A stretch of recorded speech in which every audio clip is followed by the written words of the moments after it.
le film risque de devenir une commodité parce que ça va être à la portée de beaucoup de monde.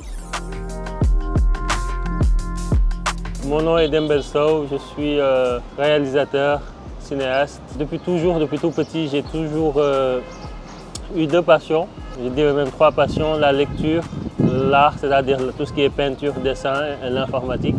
Après 3 ans d'études, je suis devenu animateur professionnel. Donc j'animais des personnages un peu comme dans les films Pixar, quand le personnage bouge. Donc j'ai fait ça pendant très longtemps, jusqu'à 2019. Ensuite, je voulais voir autre chose. Et c'est là où j'ai trouvé à l'école Courtrajmé, je me suis inscrit et j'ai fait une formation de scénariste. Et depuis lors, j'allie un peu les deux chapeaux. J'essaie de réaliser des films mais aussi d'en écrire.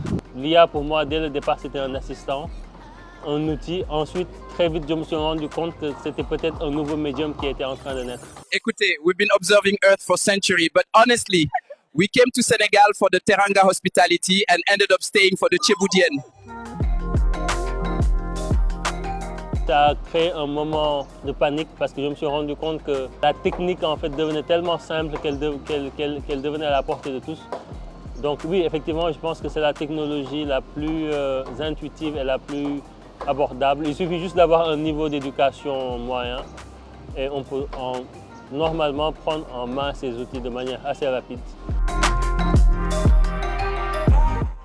J'ai été contacté par le manager de Deep. Il m'a dit, est-ce que c'est possible de faire un clip en IA? Je lui ai dit oui. Et on a commencé à expérimenter, à tester. Et on a vu que c'était possible, on a décidé de le faire. Et c'est par la suite que j'ai décidé de faire appel à Papo Mardiagne qui m'a épaulé et qui était donc le co-réalisateur de ce clip.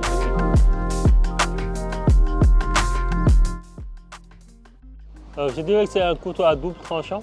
L'IA, en fait, ce n'est pas une machine à créer des choses du néant. C'est une machine à exploiter les archives existantes.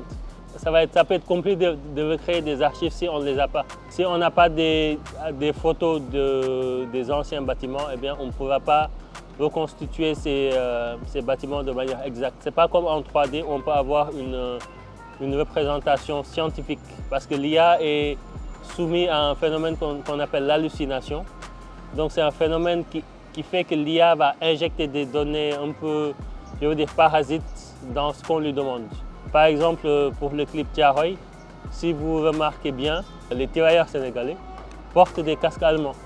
Donc ça, c'est un problème dont on s'est rendu compte très tôt, mais on n'avait pas vraiment de solution. Et comme c'était un clip et que ce n'était pas vraiment un documentaire ni un document scientifique, on a décidé de continuer le projet malgré ça. Donc oui, il faut faire attention aux biais que peut introduire l'IA dans la vérité. Donc l'IA, pour l'instant, n'est pas un outil qui permet d'atteindre la vérité.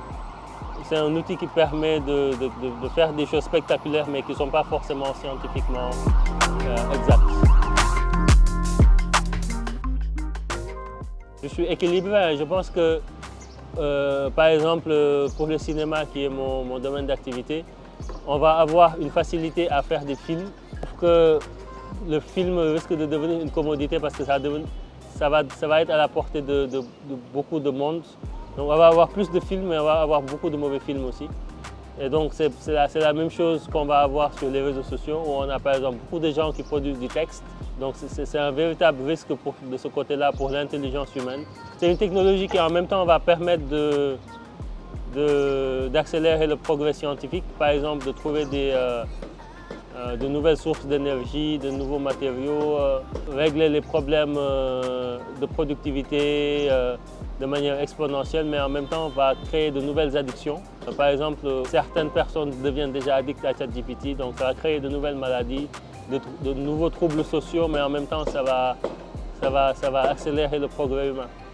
Ça va créer en fait, une démocratisation de la création.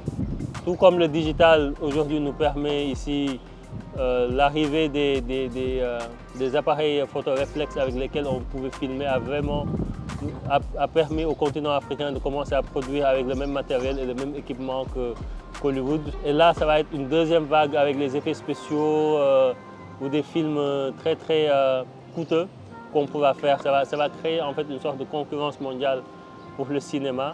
Je ne suis pas convaincu aussi que ces métiers vont disparaître de manière radicale. Je pense qu'on va faire des films hybrides où certaines parties seront tournées Et on va utiliser l'IA pour les choses très, très complexes.